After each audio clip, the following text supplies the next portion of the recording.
Hey folks, I'd like to introduce you to my chicken plucking buckets. Try to say that quickly. I am calling it the Pluckit Bucket. Simply put, it's two Tractor Supply buckets that I've modified. I can set one over top of the other and pluck chickens after they've been scalded. I will demonstrate that for you a little later in the video, but first I wanted to show you how I set these initial buckets up. I am going to do a rebuild of the buckets using some different parts in another video coming up, so stay tuned for that. I wasn't satisfied with the options that I had seen on YouTube.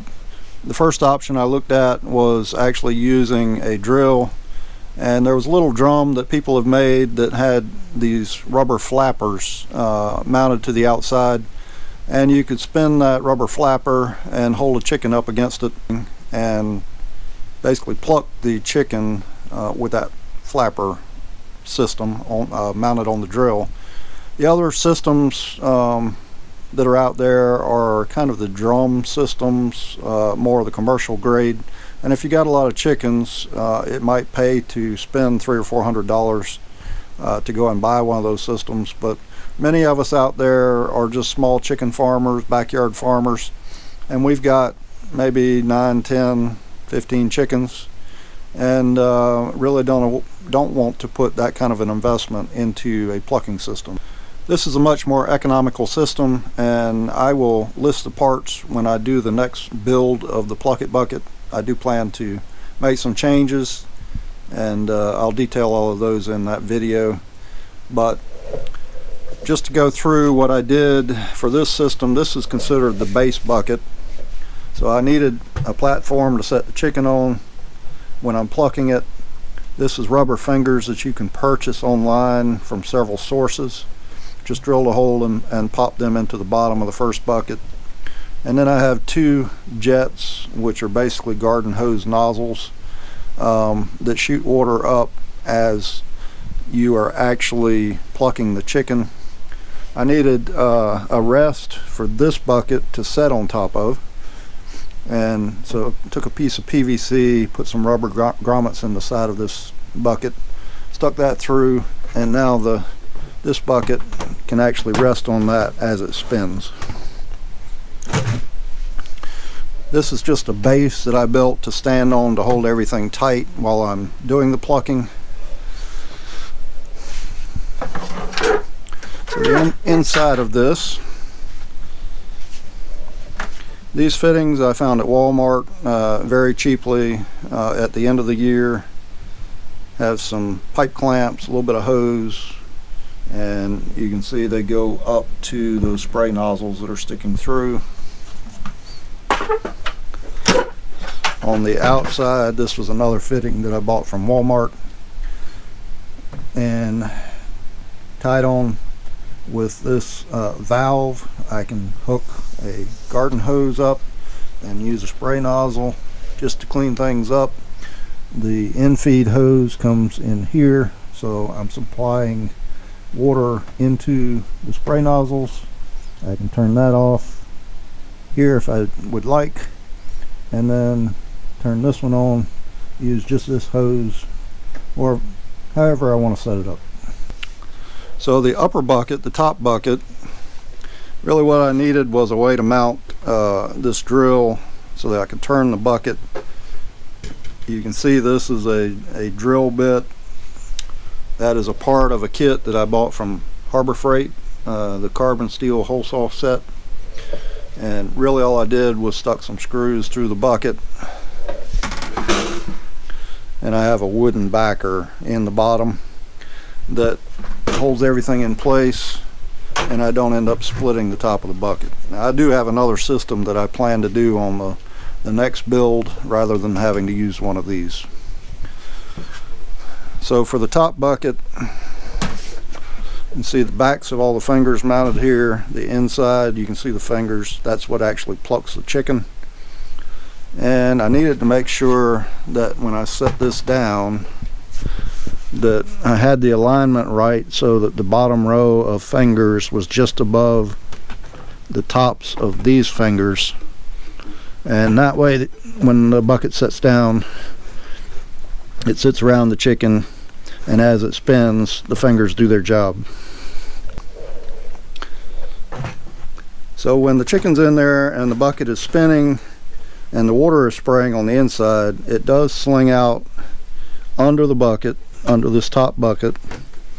And in the video, upcoming video, you'll see how the water sprays out. It slings the feathers out along with the water for the most part. And you just want to wear a pair of good boots, or a rubber apron and a pair of boots, just to keep from getting wet while you're doing that. So I use a DeWalt hammer drill to spin the bucket. This is a model DW505, which is a 1/2 inch hammer drill. There are several drills that you can buy relatively cheaply, 1/2 inch drills that you can get at Harbor Freight. You don't need a whole lot to spin this bucket, not a lot of resistance, but you need something big enough that it'll spin it. Thank you for watching this video. Please like and subscribe. Without further ado, we'll cut to the chicken plucking action. Okay, this is my homemade chicken plucker, made from Tractor Supply buckets. I set up spray nozzles inside with the chicken fingers on top of the bucket. I just lay the chicken on there, and I have another bucket that I mounted to a drill and put fingers on the inside of that. And we'll go ahead and pluck this chicken.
Turn the water on after the bucket is over top, because it sprays pretty good.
There you have it.